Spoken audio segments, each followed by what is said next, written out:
An interactive timeline of the historical perspectives of education. Looking at the 1900s to 1970s, Callaghan, Thatcher, Blair, Cameron and the future.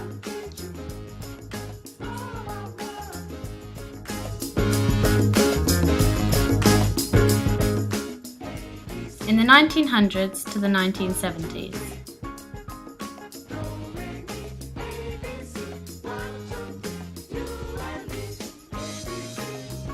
In the 1900s, children left school at 12 years old in order to contribute to the workforce and the local economy.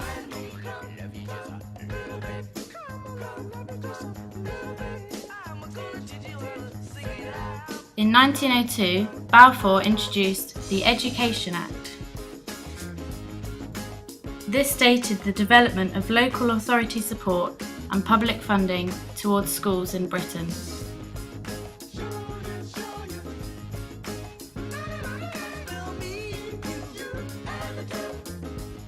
1914 to 1918 saw World War I taking place in Britain. World War I took government focus away from education.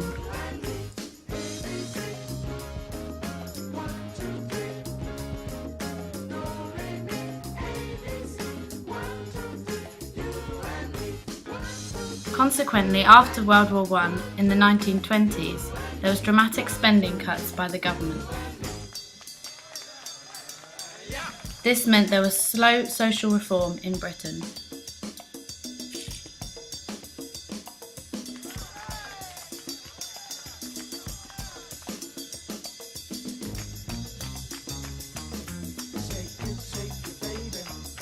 During the interwar period of 1918 to 1939, there was political confusion as the Lib Dems went up and Labour went down. There was also a rise in unemployment. In addition to this, child malnutrition was very, very low.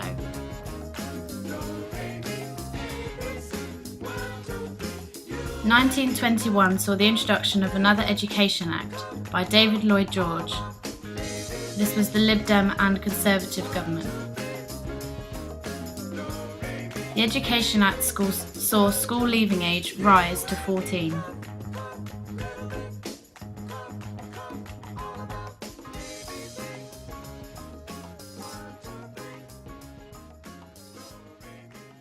In 1939 to 1945 was when World War II took place. This meant that lots of British schooling was massively disruptive and over 1 million children had to evacuate to schools all over the country.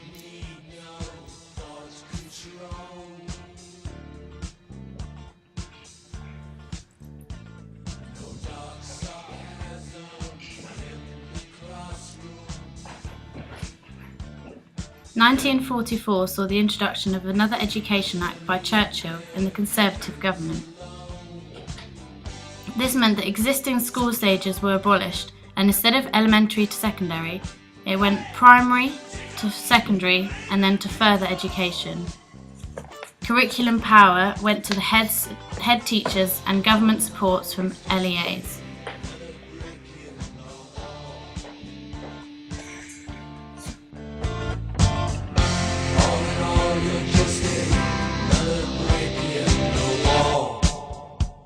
In 1945 saw the introduction of national teacher training programs.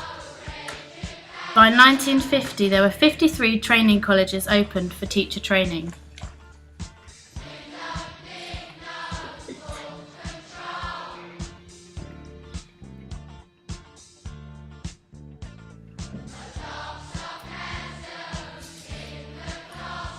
In government-run schools, GCE exams, otherwise known as O-levels, were sat at 16 years old. In public-funded schools and private fee-paying schools, children sat exams at 18 with A-levels. In 1960, Wilson publicly declared a winds of change in education. He He wanted awareness for the need for more child-centred education.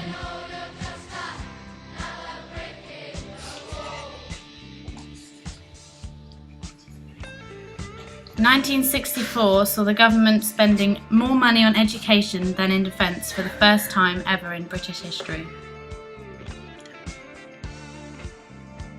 In 1976 to 1979, Jim Callaghan took over the Labour Party.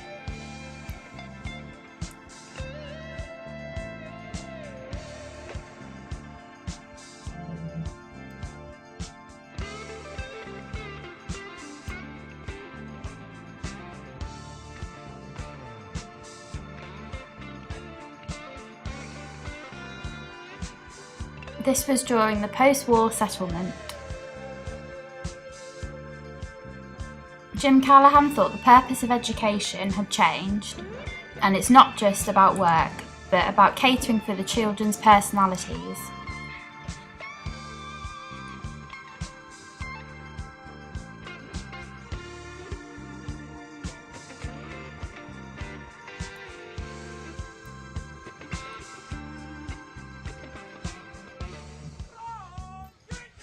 He was approached by industry captains who were complaining about how new recruits lacked basic skills. This changed the construction of education. He believed that the education system had created people who were too soft, therefore he wanted them to toughen up. He came up with the idea of the national curriculum.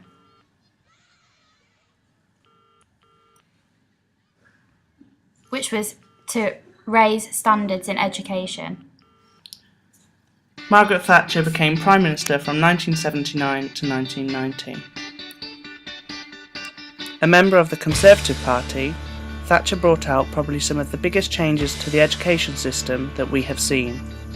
She was previously known as Thatcher the Milk Snatcher for her cuts to education during her time as the Secretary of State in 1970. She coined the phrase Thatcherism, which saw the marketisation of education.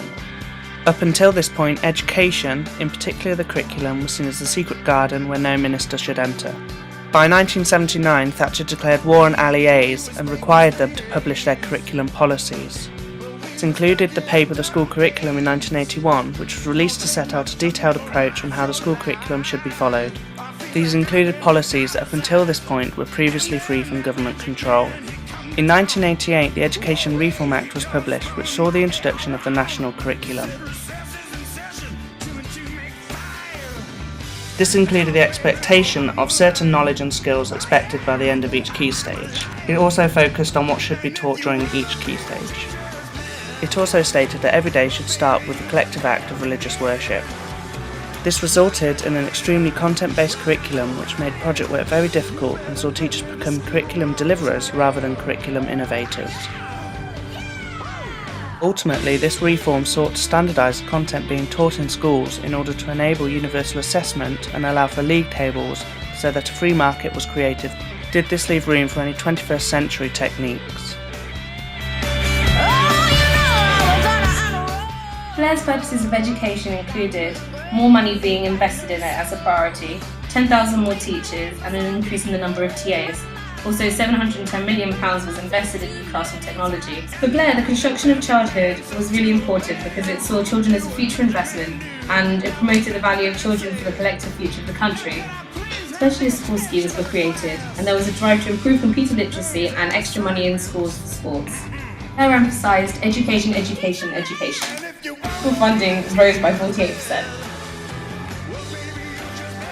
In 2007, there were 35,000 more teachers than in 1997, and there was a decrease in pupil-teacher ratios and class size, and teachers' pay increased by 18%. And the number of TAs rose by 172,000. In the space of 9 years, there was a large increase in all test results in English, maths and science. Schools were turned into academies, and failing LA was taken over by private companies.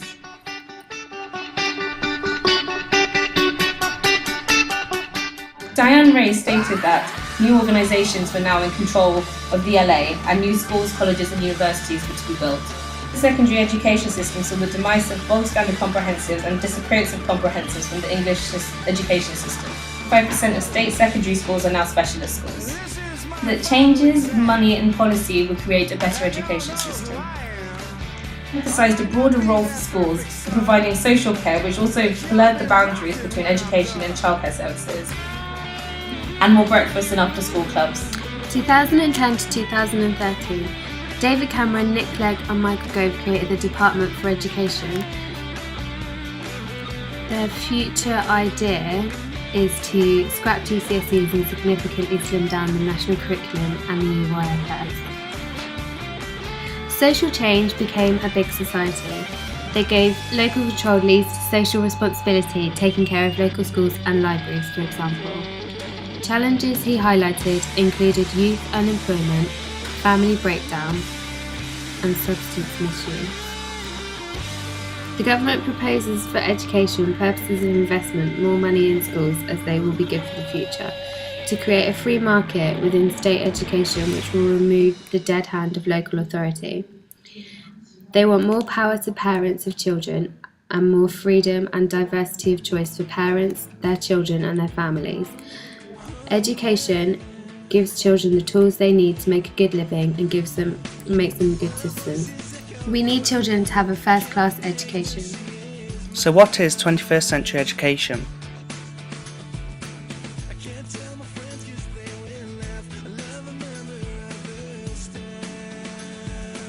It is bold, flexible and creative, challenging and complex,